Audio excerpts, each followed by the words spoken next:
Hey, how's it, Laker Nation? This is the foundation. Man, it's been a long time since I made a Lakers video. I don't even know if I made a Magic Johnson reaction and all that.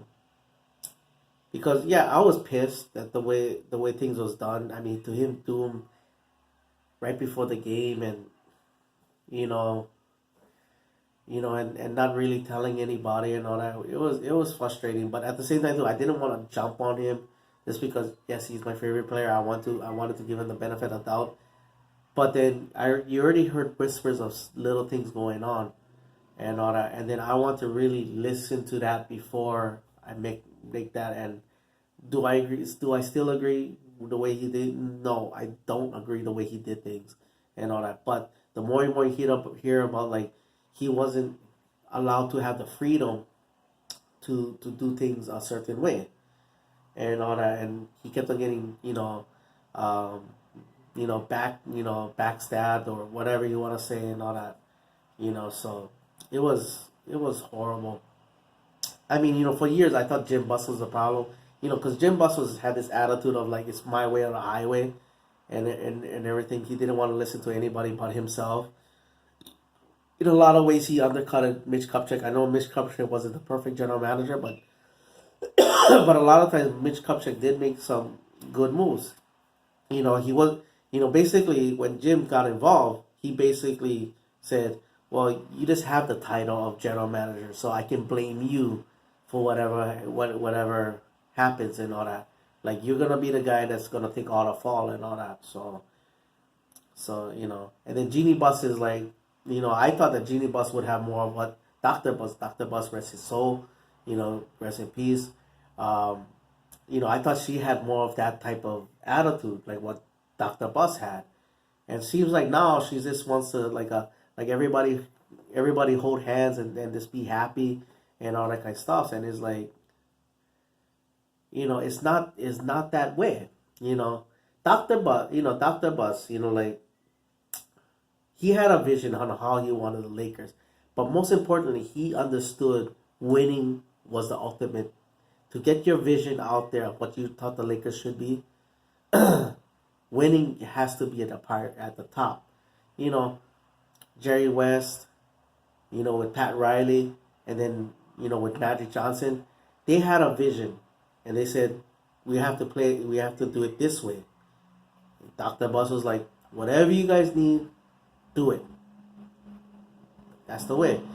Now, when Pat Riley and Magic Johnson had to retire and all that kind of stuff, they had, they was trying to hold on to that Showtime style.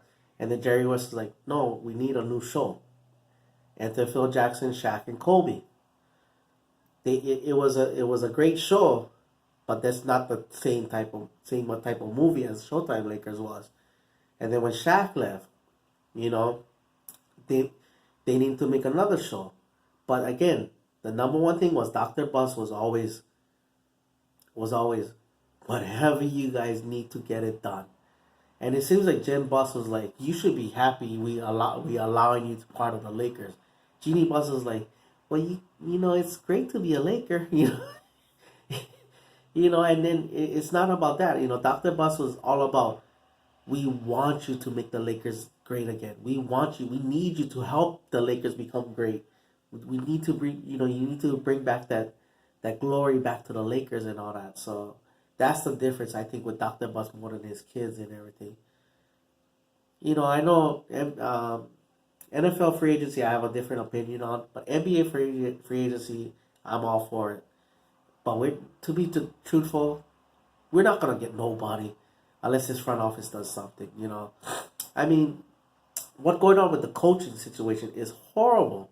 I mean, Monty Williams was the guy I wanted. I'm not gonna front on that. But again, going back to Dr. Buss's thing, like, Pat Riley had a vision. Phil Jackson had a vision. Maybe Monty Williams had a vision, and all of a sudden, Jeannie Buss was like, and Rob Pelinka was like, well, it's not the way we want it. It's like, bruh, if the coach has a certain way of doing things, you gotta support him. You know, that's why, like, if you wanted him that bad, you gotta listen to what his vision is. Yes, is there compromise? Yes, but at the same time, too, You allowing him to do things his way to get to the end result and all that. You know. I mean, the most important is like how do you interact with these players? Can you coach up these players the way we wanted to? Yes, and this is the vision I have for it.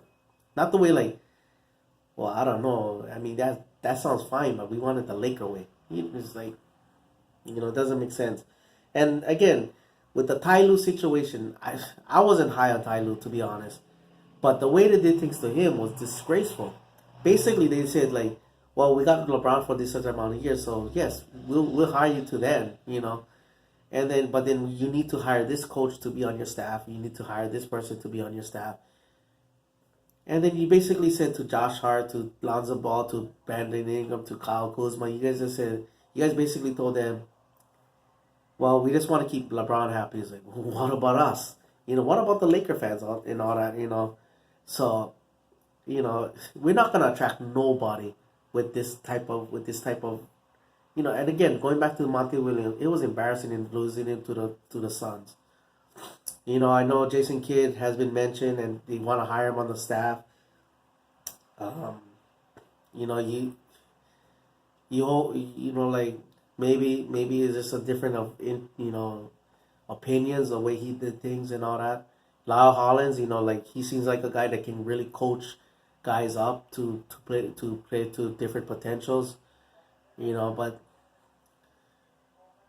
it all depends now. I kind of wanted Mark Jackson just because I like the way his attention to detail goes. But Genie really needs to get over this. Like everything needs to be fine and dandy. It needs to be done a certain Laker way.